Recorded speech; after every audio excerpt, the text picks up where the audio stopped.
هم کې یوه ماشومه د مور په غېږ کې ده که نه داسې غټکۍ 2 کلنه به وي هغه چاته مخ ور اړولی دی موسکه ده دغه شعر مې هغه موسکې ماشومې مهاجرې ته لیکلی دی ښه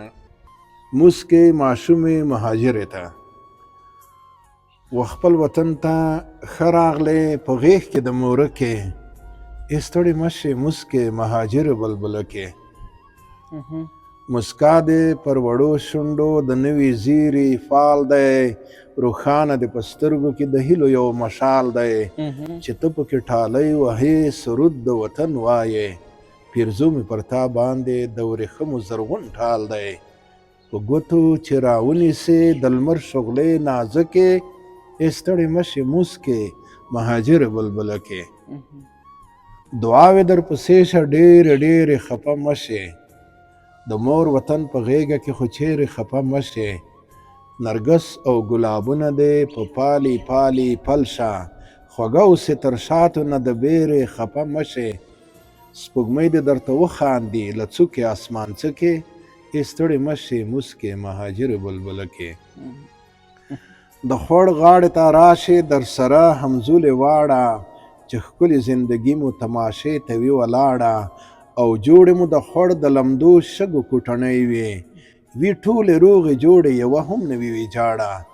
وي فرش یې د ګل پاڼې ودوی پکې نانځکې ای ستړې مه شې موسکې مهاجرې بلبلکې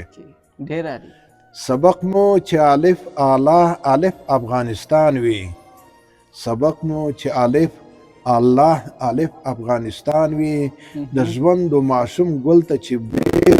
باران وي چې ته توره تخته وي تباشیر هم ورسره وي چې درس مو خوشحالي وي مینه امن یې چې درس مو خوشحالي وي مینه امن یې عنوان وي